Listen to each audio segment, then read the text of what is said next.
안녕하세요. 3월 5일 성경 공부를 시작합니다. 오늘은 부정적 보고에 대한 이야기입니다. 민수기 13장 30절 31절 말씀입니다. 함께 말씀 보시겠습니다. 민수기 13장 30절 31절입니다. 갈렙이 모세 앞에서 백성을 조롱하게 하고 이르되 우리가 곧 올라가서 그 땅을 취하자 능히 이기리라 하나 그와 함께 올라갔던 사람들은 이르되 우리는 능히 올라가서 그 백성을 치지 못하리라 그들은 우리보다 강하니라 하고. 아멘.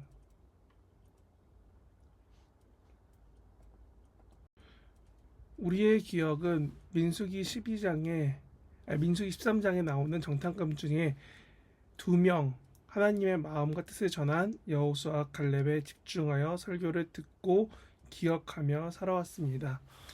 당연히 부정적인 보고를 한 10명의 정탐꾼의 이름은 뭐 했는지에 대해서는 크게 기억이 없습니다.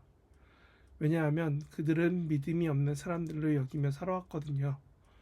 그리고 그와 같은 해석이 아니면, 그런 설교가 아니면 무언가 이상하고 말이 안 된다라고 여겨왔습니다.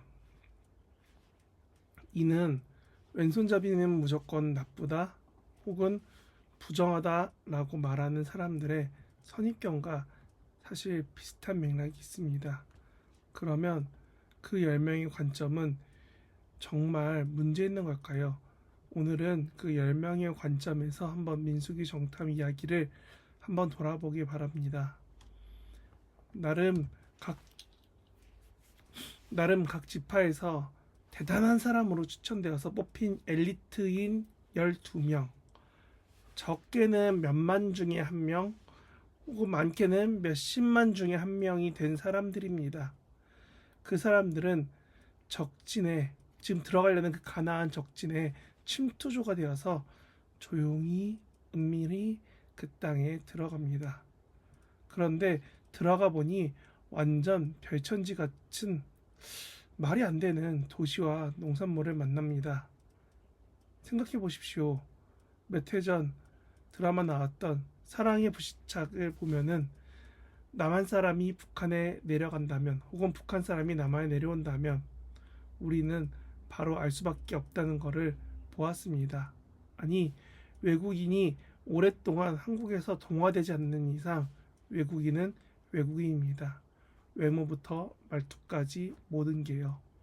그런데 그 낯선 땅에 처음 들어간 그 12명의 사람들은 과연 티가 안 났을까요? 12명의 정탐꾼이라는 엘리트는 티가 안 난다고 여기면서 티가 난 상태로 정탐을 시작합니다. 가는데 한 4, 5일, 일주일 걸렸을 거고 오는데도 한 3, 4일 걸렸을 겁니다. 그리고 그들은 그 땅의 백성들은 어떻게 생겼으며 어떤지, 그 땅이 무엇이 나고 어떤 상황인지를 보려고 갔습니다. 그래서 그 땅 백성들의 평균적으로 어떻게 생겼는지 봤더니 본인들보다 보통 얼굴 하나 정도 큰 덩치였습니다. 사실 정탐 엘리트라는 이 12명의 사람들은 이집트를 나오기 전까지 그들의 평생 노예로 살다가 나왔습니다. 그것도 급하게요. 그런데 그들이 외모며 눈빛이며 언어며 체격이며 이 모든 게 과연 나름 잘 살고 있던 가나안 땅 사람들과 비교하면 티가 안 났을까요? 제가 보기에 비교하면 할수록 티가 나는 사람들이 같이 다녔을 수도 있습니다. 혹은 한 명, 2명, 혹은 소수로 따로 나누어서 땅을 여기저기 돌아다니면서 정탐했을 수도 있습니다. 그러고 정탐을 하고 이제 돌아왔습니다.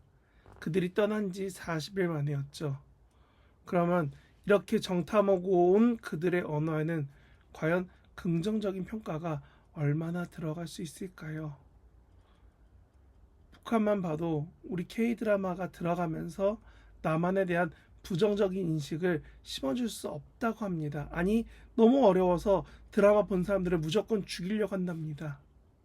이처럼 눈으로 보고 혹은 이 정탐꾼처럼 곁에서 경험하면은 세상은 달라 보입니다.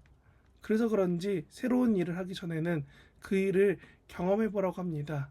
그리고 이는 관광과 현지 이민이 다르다처럼 단지 눈으로 보는 걸 넘어서 그들 삶에 들어가 보면은 더 많은 부분을 알 수밖에 없게 된다.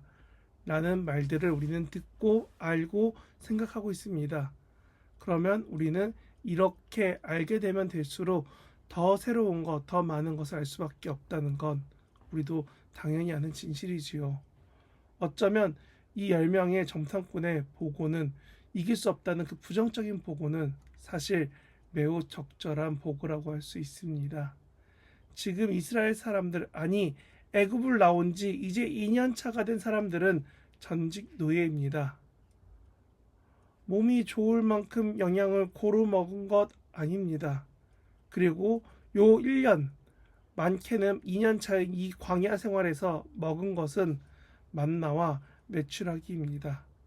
아무리 단백질인 메추라기라고 해도 하나님의 영양식이 만나라고 해도 잘 먹고 잘 지내는 현지인만 했을까요? 그 가나안 사람들은 키도 크고 몸도 좋았을 가능성이 훨씬 높습니다.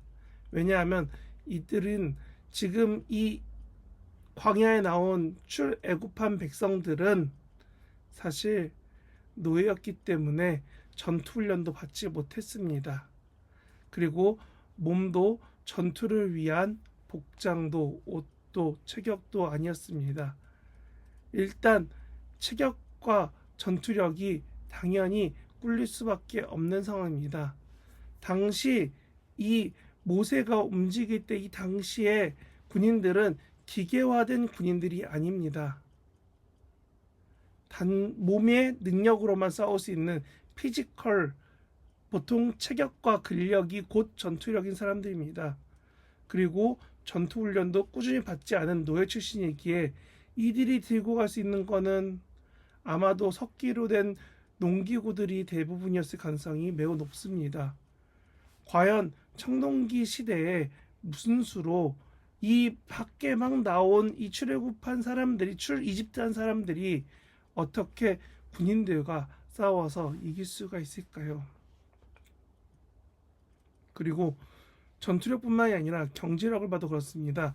먹을 게 넘쳐나는 사람들이 포도가 자신들의 키만 했다, 몸만 했다라고 쓰여 있는 그 경제력이 풍부한 그 나라에서 과연 먹을 거 못 먹고 하루에 한 번 만나 메추라기 걷어서 먹고 살던 사람들이 전쟁을 몸싸움을 해서 이길 수 있을까요? 그렇다고 만나 메추라기가 매우 많아서 이들이 매일매일 꾸준히 먹은 거지 넘치도록 먹은 거라고 보기에는 어렵습니다. 단지 하나님이 허락하신 상하지 않는 옷과 신, 그런 걸 입고 있었을 뿐이죠. 이들의 옷은 갑옷이 아닙니다. 이들의 무기도 농기구였습니다. 이들은 농산물도 없습니다. 그러니 지금 정탐꾼이 가져온 이 과실들과 이 소식들은 과히 놀랄 만큼, 아니 어쩌면 이스라엘 백성들이 감당하기 어려운 소식과 같습니다. 이런 말 있잖아요. 너무 맛있어서 둘이 먹다가 셋이 죽어도 몰라요. 네? 둘이 먹었는데 셋이 죽는다는 이런 허무맹랑한 말 같지도 않은 이런 이야기가 지금 이스라엘 백성들 리더들 앞에 정탐꾼이 이야기하고 있는 겁니다. 정탐꾼의 보고는 이집트에서 종일 때, 그들이 노예일 때 보던 일, 혹은 노예로 그들이 있으면서 상납했던 그런 것들이 지금 다녀온 그들의 손에 있습니다. 그런데 그것을 갖고 싶지만 감히 가질 수 없다라고 말하는 그들의 마음은 그저 우리가 오늘날에 들어왔던 것처럼 공포감 하나 때문에 혹은 두려움이라는 그들의 상한 심령 때문에 굴복해서 하나님이 보이지 못하다라고 말하는 것일까요? 어쩌면 엄청난 문화 충격을 받고 온 이 지파에서 나름대로 뽑힌 젊은 엘리트들은 어린 왕자에 나오는 장님이 코끼리를 만진 것처럼 자신이 경험한 놀라운 이야기만 풀어냅니다. 그들은 키가 크대, 그들은 더 많은 물건을 가지고 있대, 그들의 농산물은 되게 이만하대 저렇대, 정말 적각구리는 땅이더래. 이런 소식들은 전투를 앞둔 하나님의 백성에게는 어쩌면 매우 좋지 못한 소식입니다. 땅은 좋지만 이길 수 없다니요. 그럼 우리는 이런 모습 속에서 무엇을 듣고 무엇을 보고 싶을까요? 당연히 하나님이 행하신다, 하나님이 이루신다, 하나님께서 전쟁을 이기신다 라는 말을 듣기를 원합니다. 마치 민수기는 이런 하나님이 바라는 말을 하지 못한 이 열명 때문에 그 결과만 기록한 것 같습니다. 정탐의 40일을 하루를 1년으로 하여 40년, 어쩌면 정탐 이후 약 38년 반 정도를 고생하면서 뺑뺑이 친 것처럼 그려지고 있습니다.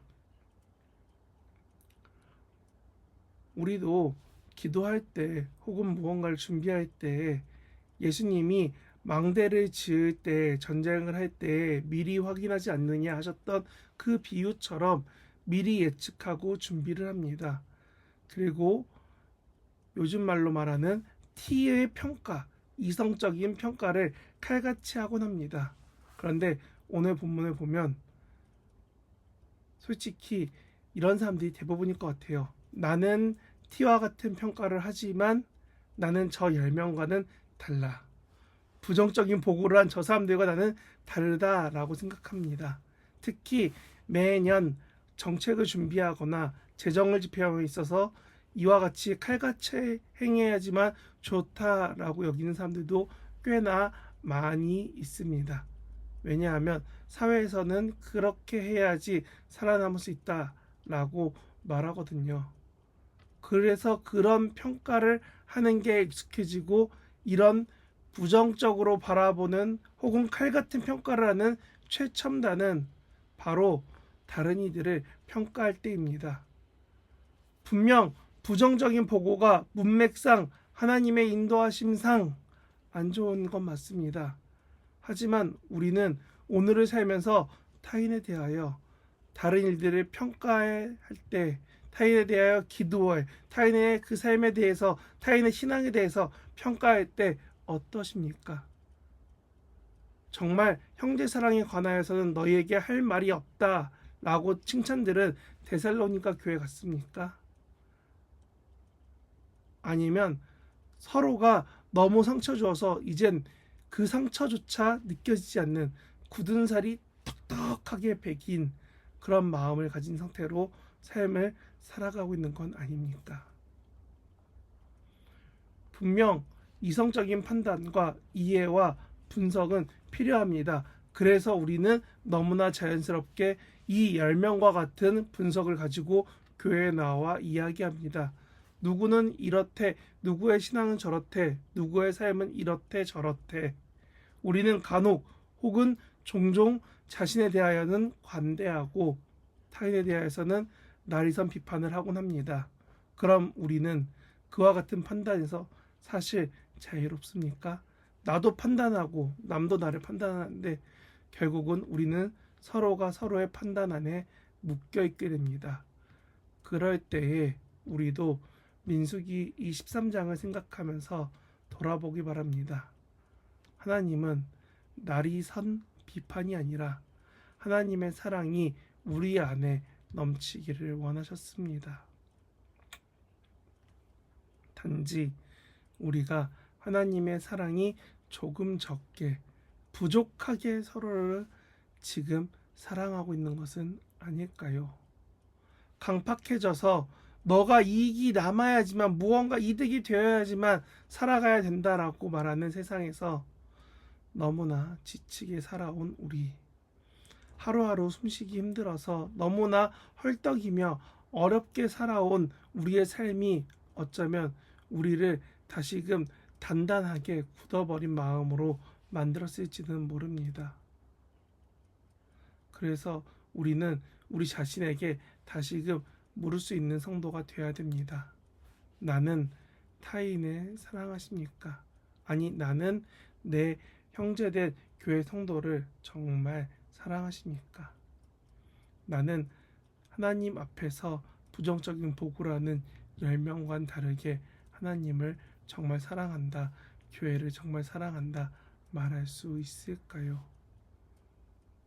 부정적 보고는 문제가 맞습니다. 하지만 그들이 부정적 보고를 해서 40년 광야 생활을 했다라고 속히 판단하기에는 조금 아쉽습니다. 그래서 다시금 저는 이 성경을 통해서 묻고 싶습니다. 나는 타인에 대하여 부정적인 판단을 하고 있진 않습니까? 하나님, 나의 눈과 나의 생각과 나의 마음이 다른 사람들을, 아니 내 곁에 있는 형제 자매를 사랑할 수 있도록 사용하여 주시옵소서. 그렇게 기도하는 저와 여러분 되시길 진심으로 바랍니다. 기도합니다. 하나님, 나를 붙잡아 주시옵소서. 나를 사용하여 주시옵소서. 하나님, 이 말씀처럼 내가 다른 내 형제들을 사랑하며 품으며 기도할 수 있도록 나와 함께 해주시고, 온전히 하나님의 사랑이 우리 가운데 넘쳐날 수 있도록 우리를 사용하여 주시옵소서. 하나님의 은혜와 사랑이 우리 가운데 넘쳐날 때에 우리 안에서, 우리 교회 안에서, 우리들이 서로 사랑하는 이 주의 공동체 안에서 더욱더 놀랍게 행하실 하나님을 기대하고 소망합니다. 언제나 우리 사랑하신 하나님 앞에 감사드리며 이 모든 것 예수님의 이름으로 기도합니다. 아멘.